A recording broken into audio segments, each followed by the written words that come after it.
Good evening, Pastor, Mommy, Sister Rose. Um, so the premise for this video is to just explain some thoughts that I'm putting out for to hear what you want us to do or what will work best for what the leadership of the church and the children's department have in mind. So just to back up a little bit, so I'm suggesting something here to merge the Children's Day or Children's VBS slash Children's Hangout or Fun Day before they go back to school, to merge that with the church picnic.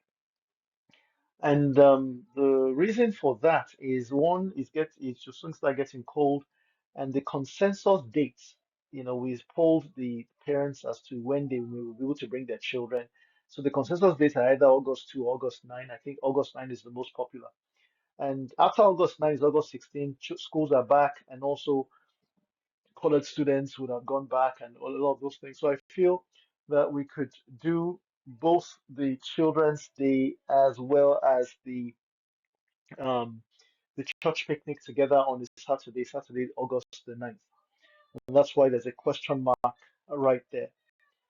So here are some of the thoughts that I'm having in mind. So in terms of activities, we can plan the children's part completely in afternoon from 12 to about 3 p.m.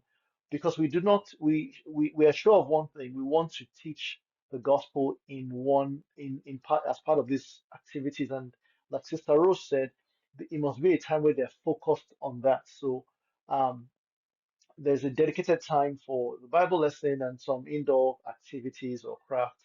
And then by 3 p.m., we can transition into the fun slash church picnic activities.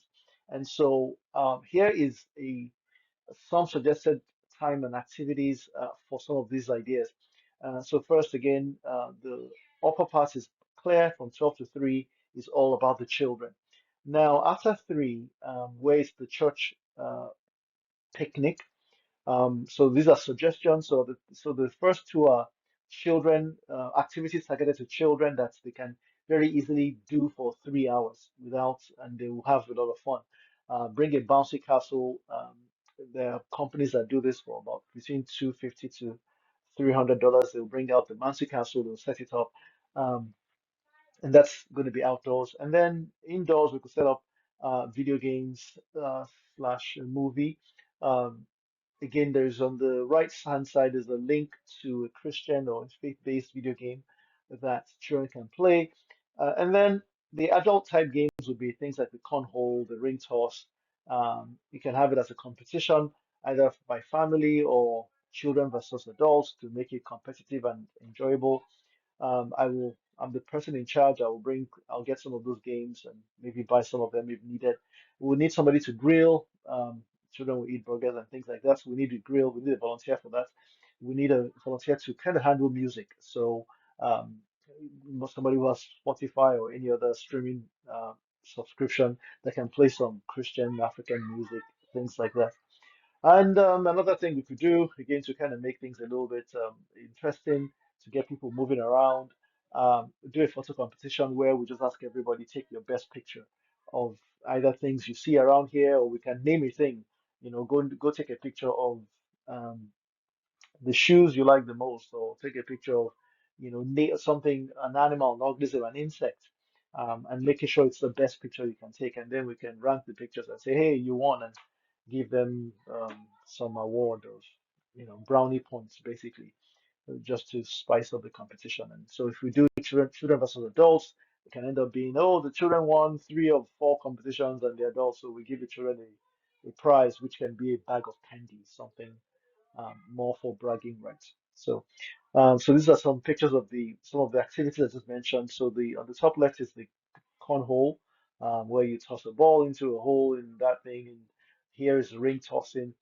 Here is more for young adults or older teens, from the lowest age upwards. It's called the bumper ball. So this can only be done where there's grass, so this cannot be done on church premises. Um, and then this is a screen grab of the video game that I mentioned, that is faith-based, and then the grill, of course. So these are some suggested activities on the fun side. In terms of location, so there's two options, either a church or a park locally. So these are some examples of parks that are available. The JC Park is about 12 minutes from church. It's not really far. Um, the address is there. You can click it to show you the directions. Then there's the Bowen Station Park. There's the Covenant Park. There are many parks around.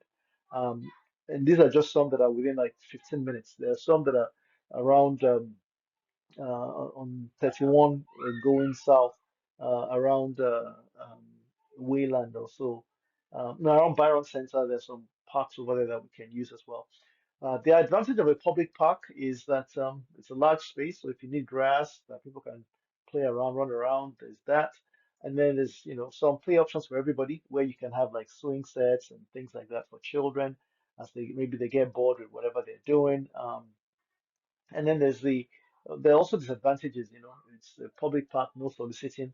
Um, uh, I thank Pastor Patrick for that counsel.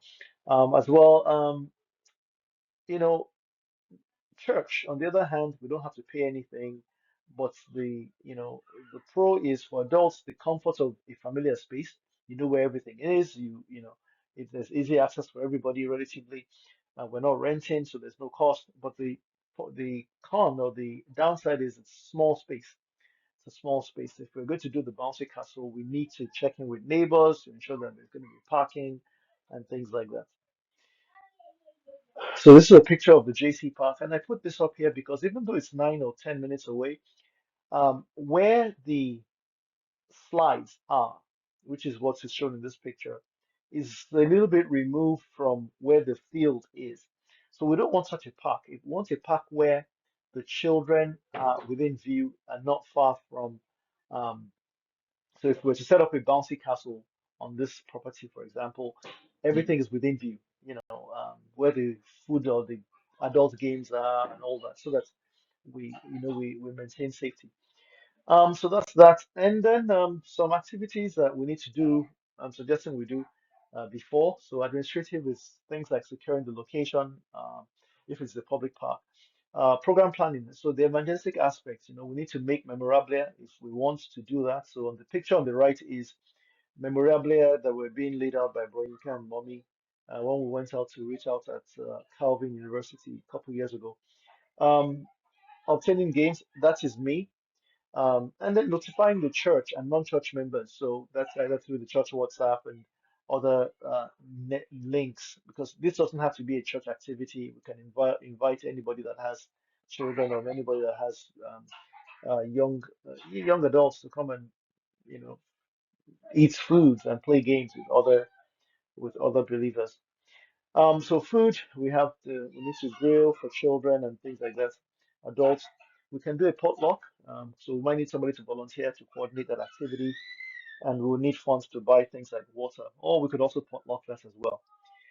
Other tasks after we finish, we clean it up, and we want to do giveaways. So back to school things that we can give to children, books or other gifts. We can get water bottles and put the church logo and address on it and things like that. Again, back to school things that children can use in school. It will maintain the memory of these fun times for them and as well for us. So these are some of the thoughts that I have in mind.